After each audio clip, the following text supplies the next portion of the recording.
quick and easy. All we need to do is set an appointment to see the property, assess the condition of that property. Based on that assessment, we'll make you a cash offer right there on the spot. It's really easy. And then she or he will be like, oh, oh, great. So sometimes they feel like they have to ask another question because it's too easy. But a lot of times they'll be like, okay, great, I'd like to set an appointment. Great. I've got time tomorrow at 3 or tomorrow at 4. And I give them specific time, okay? I don't tell them, hey, I'm open tomorrow. What time's good for you? It shows like my time's not important, okay? I always want to show like I have slots available and they're filling up quickly, okay? So that makes the window, the time window, shrink, right? So tomorrow at 3 or tomorrow at 4, I have a slot open. And then she usually says, well, how long does it take? How long does it take? Well, how long is the appointment? Well, it takes about, 15, 20 minutes. And then we sit down and we go over everything. And I'll make you the cash offer right there on the spot. And she goes, and I always reiterate, it's easy. We make it simple. Because I'm solving her problem. She called me to fix her problem, right? And I'm saying I can fix it. Okay? Simple. Everybody wants to ask, what's your level of motivation from 1 to 10? Why are you selling? Why are you selling upfront, right? If you sold today, what's the lowest you would take? These are what all the other programs teach you to say. It doesn't work. It doesn't convert, okay? It doesn't convert. What you need to ask is, when can I see your house? Because if you can get in the door, your odds of closing goes way up. So I get to the appointment, right? So I get the call, I set the appointment. After I set the appointment, I say, okay, great. I'll see you this day at this time. Before I let you go, let me get a little bit of information from you. And she, oh, okay, great. What's your name? What's your address? I don't even ask their name. I don't ask their address. I don't ask for their phone number until after I already set the appointment. I don't need that information to set the appointment. I just need a time. When do I need to be there? Okay, boom, I got it. Now she's locked in.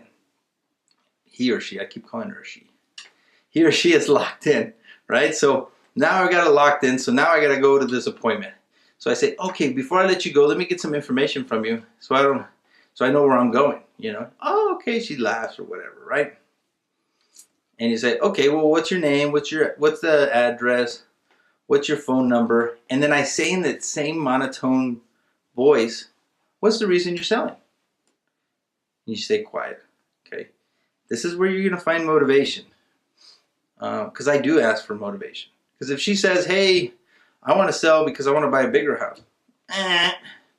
You are the weakest link, goodbye. It's not motivation, okay? Sometimes you could find some unique situation, but no. If she says, hey, I'm selling because the house is in disrepair, I can't sell it the way it is. The roof is caving in. That's great motivation. If she's saying, well, I'm a cat lady. If you've been in the business for any while amount of time, you're a cat lady. You run into the cat lady who has 500 cats in her house. And people in the business, they don't expect that. But I'll tell you what, I love the smell of cat urine in the morning because I know I got a deal. Nobody else is going to buy that house.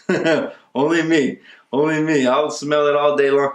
I'll sit in there. I went to one time, I was training one of these other guys in the business, and we went to his house, and it was rough, like making your eyes water. And you know what? I do not even flinch. I sit there in her couch with my sports coat. I don't care if it gets dirty. Sit there on their couch with them and not make a comment whatsoever about the house and how it smells. It's not my place. He knows. You don't need to beat up the motivated seller, okay? That's old school. Old school don't work no more, right? We're in the, to quote Gary Vaynerchuk, the thank you economy, right? So after you set the appointment, after you get the motivation, Good motivation. I'll just go over that real quick. Good motivation is divorce, probate, inherited, right? Disrepair, behind on payments, moving out of town. I haven't had much success with moving out of town, but there's some. It's possible, right? What's another one? I'm sure there's another one.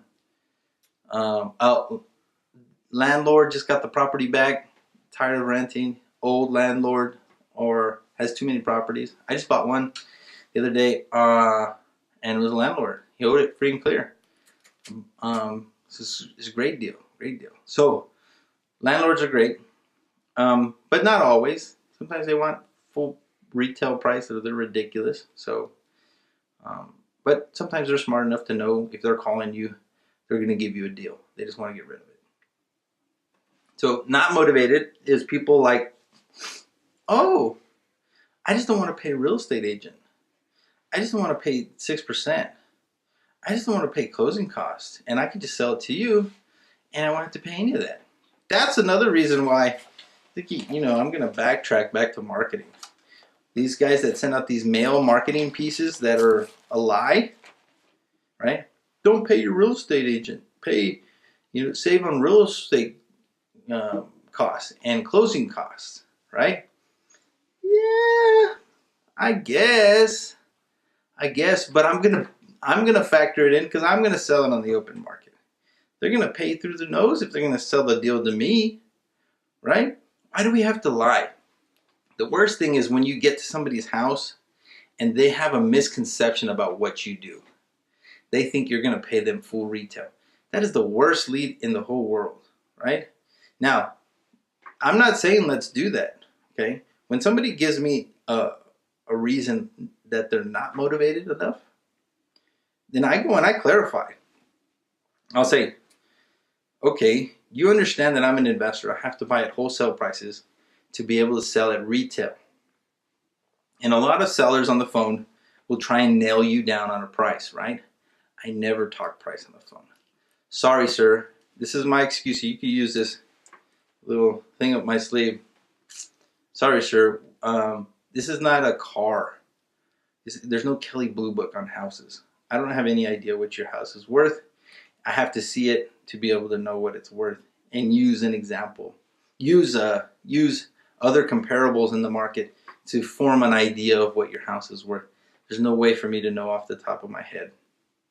Markets change every 3 to 6 months, and you never know.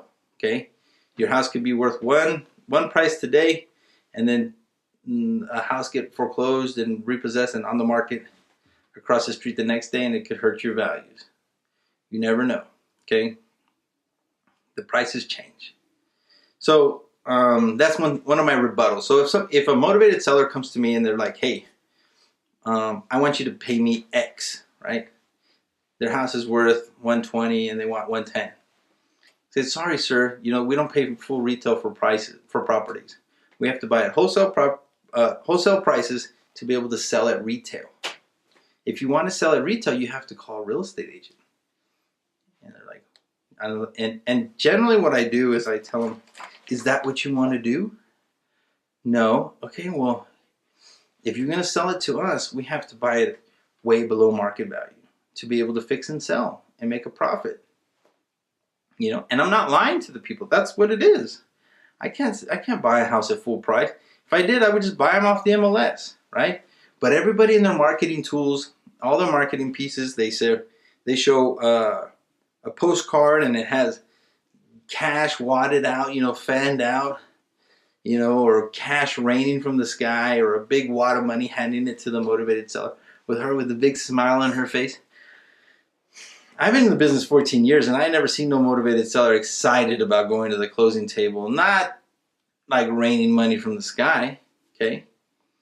Shoot, very rarely do even regular salespeople that sell their property with a real estate agent have that big smile when they're running down the streets of gold. You know what I mean? It doesn't happen that way, okay? It's false advertisement, and I don't like it. I think it's bad for business. I think it's bad for the industry. I think it's insincere to people.